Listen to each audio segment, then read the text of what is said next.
E aí, galerinha, beleza?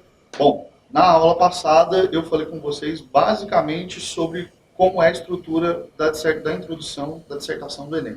Só que eu não falei de tipos de introdução. Hoje eu vou me ocupar de falar disso com vocês. Essa é a segunda parte da introdução da dissertação do Enem e hoje eu vou falar sobre alguns tipos de introdução. Tá? Só para já te adiantar alguma coisa, a gente fala sobre a introdução com aspecto histórico, aquela introdução que tem uma definição, aquela introdução que faz uma citação, introdução por ilustração, introdução por enumeração e por declaração inicial. Então hoje eu vou ficar com esses três primeiros tipos, para depois, na próxima aula, a gente falar sobre os outros. Tudo bem?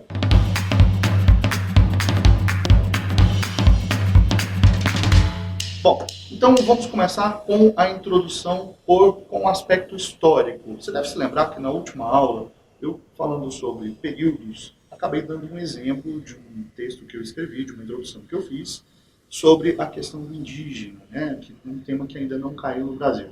E eu recorri exatamente ao parágrafo com aspecto histórico. O que a gente está chamando aqui de parágrafo com aspecto histórico? É um parágrafo inteiro falando de história? Não. A gente está fazendo uma alusão. O que é alusão? É uma breve referência, uma breve menção a um fato histórico. Então, a gente faz isso no início do texto. Essa recorrência vai servir para todos os outros tipos de introdução. Esse recurso é o mesmo. Todo início, todo primeiro período, você vai fazer uma coisa diferente dessas que a gente vai falar aqui. Tá bom? Então vamos lembrar como é que é aquele parágrafo que a gente leu no vídeo passado? Então olha só, na aula passada eu comentei com vocês sobre os períodos e sobre a estrutura do parágrafo, e o parágrafo que eu li com vocês foi este. O homem encontrado pelo português quando este aportou no Brasil em 1500 foi chamado de índio devido ao objetivo inicial daquelas caravelas, que era a Índia. Aquela população, estimada em milhões à época, hoje não chega a 1 milhão e encontra-se severamente ameaçada por causa dos conflitos gerados pela demarcação de terras e pelo aculturamento. Diante desse quadro, é de suma importância que o país haja com seriedade para manter a história viva do pouco que ainda resta dos nativos desta terra. Então, como você pode ver, eu inicio o texto fazendo uma referência a um fato histórico. E aí é importantíssimo você se dedicar ao estudo da história, é importantíssimo que você tenha em mente esses fatos que foram importantíssimos para a criação do que a gente entende hoje pelo nosso país, né? A criação do que é o Brasil. O que a gente entende de Brasil hoje? A história está aí para trazer todas essas informações para nós e para a gente conseguir construir parágrafos como esse. Então você inicia com esse fato histórico, no período seguinte você já relaciona com o momento presente, já fala como é que é a situação hoje, e depois você já vai para a tese. Então, se você segue essa sequência, você consegue fazer um parágrafo com um aspecto histórico que é muito interessante. É um parágrafo diferente, né? Um parágrafo que, apesar de muitas pessoas fazerem, é um parágrafo que sempre chama atenção, de preferência quando você fala de fatos históricos mais pontuais, quando você não está muito em cima dos fatos históricos mais batidos. Por exemplo, a Revolução Industrial está sempre sendo citada em texto porque influenciou muita coisa no mundo. Né? Então, tentar buscar fatos históricos que sejam mais interessantes para poder fazer uma boa introdução. Beleza? Vamos dar uma olhada no próximo tipo? Muito bem. Próximo tipo de parágrafo que eu vou falar com vocês é o parágrafo de definição. Esse parágrafo eu considero um parágrafo muito fácil. Tá? Por quê? Porque ele é um parágrafo que demanda um conhecimento enciclopédico e de dicionário. Hugo, como assim, né? Você está comparando a gente a um dicionário ou uma enciclopédia? Sim, eu estou comparando você a um dicionário ou uma enciclopédia. Você é uma pessoa que tem um repertório imenso de palavras e um repertório imenso de conhecimentos. Se você está aqui buscando conhecimento com a gente, é porque provavelmente você já sabe muita coisa. Tá? Então, vamos pensar no seguinte, o que é um parágrafo com definição?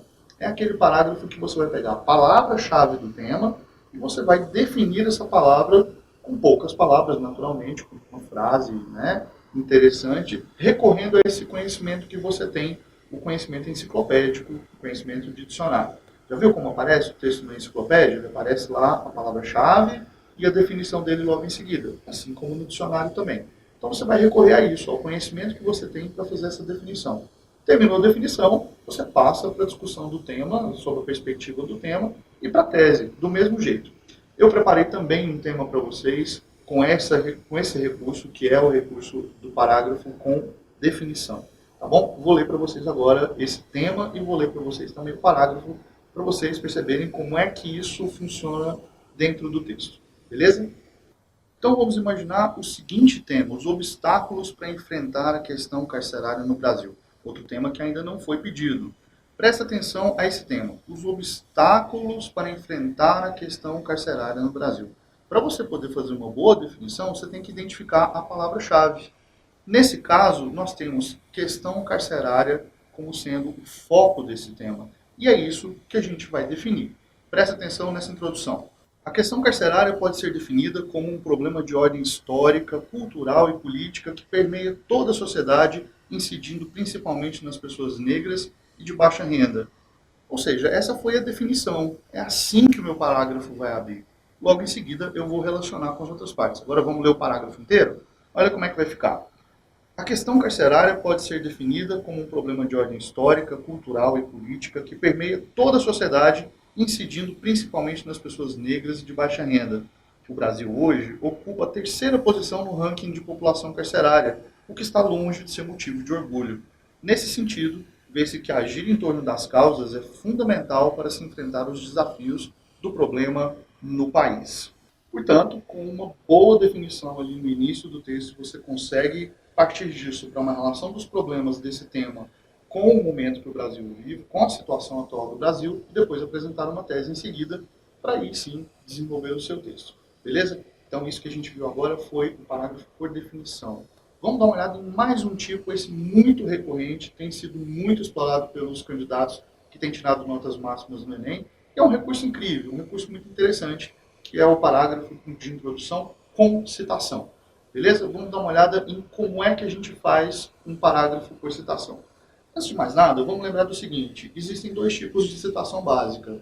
Eu tenho uma citação que a gente chama de citação direta, que é aquela que a gente usa aspas e coloca a fala da pessoa exatamente como foi dito, né, retiro de um livro ou de um discurso, e aí a gente sempre vai buscar, né, aquelas pessoas que são mais conhecidas, aqueles autores que têm mais renome. Enfim, eu não vou ficar citando um filósofo paquistanês do século XII que ninguém nunca ouviu falar. Né? Eu vou citar pessoas que são mais conhecidas, que estão mais aí na escola. Bom, o outro tipo de citação é a citação indireta. Nessa citação, nós colocamos o pensamento do autor sem recortar a fala dele exatamente como ele disse. Ou seja, nós não usamos aspas e nós colocamos a fala desse autor com as nossas palavras. Principalmente no desenvolvimento do texto, isso é interessante ser feito dessa forma, porque mostra que você entende um pouco do conteúdo dele, ao invés de ter simplesmente decorado uma frase. Mas, como a gente ainda está na introdução e como a gente está falando dessa parte do texto, vamos nos concentrar nessa introdução com citação, beleza? Eu preparei um outro tema que também pode ser um tema para esse ano do Enem ou para os próximos anos. É uma questão importante desse momento, que é a questão LGBT. Vamos ver o que eu aprontei dessa vez? Então imagina que esse ano vai cair um tema assim, ó, o aumento da violência contra a comunidade LGBT no Brasil. Beleza? Então a gente tem comunidade LGBT como sendo o foco do tema, a parte mais importante do tema. Se a gente fosse fazer uma definição, era isso que a gente ia definir, mas nesse momento a gente está falando de citação. E eu decidi chamar aqui, para poder figurar na minha redação, o ex-presidente Barack Obama. Dá uma olhada como é que a gente começa essa introdução. Como disse o ex-presidente Barack Obama em seu discurso de posse, nossa jornada não estará completa até que nossos irmãos e irmãs gays sejam tratados como todos os outros pela lei. Ou seja, né, essa fala do ex-presidente Barack Obama pode ser também uma fala que combina com a tese que vai ser definida, que vai ser defendida no texto. Eu aproveito a fala do outro para poder usar na minha redação. Agora vamos ver como é que vai ficar a introdução inteira? Como disse o ex-presidente Barack Obama em seu discurso de posse, nossa jornada não estará completa até que nossos irmãos e irmãs gays sejam tratados como todos os outros pela lei. O então líder dos Estados Unidos, simpático à causa LGBT, entendia a importância de se frear a violência contra as pessoas desse grupo minoritário. No Brasil, os desafios para se conter as agressões têm se tornado uma questão polêmica devido a certas crenças que culminam na homofobia, a qual mata milhares de pessoas dessa parcela todos os anos. Então, a gente se aproveitar de personalidades conhecidas, de gente expressiva, de gente que disse coisas interessantes. E, naturalmente, se eu for escolher citar um presidente, eu vou citar o Barack Obama ao invés de citar o Trump. Por quê? Porque o Barack Obama tem muito mais a ver com respeito aos direitos humanos, pela trajetória, pelo que ele defendeu, do que o presidente Trump, que se coloca ao contrário disso. Isso não favoreceria o meu texto. Imagine fazer uma redação, por exemplo, sobre racismo e citar o Hitler, né? Ficaria uma coisa contraditória. Então, para a gente evitar essas contradições, a gente busca autores que tenham a ver com aquela discussão, que estejam no cerne daquela discussão, como é esse caso da comunidade LGBT. Beleza? Então, aguardo você no próximo vídeo. Não se esqueça de se inscrever no nosso canal, de assinar aqui, né? Se inscrever para poder receber as atualizações dos nossos próximos vídeos. Beleza? Até a próxima.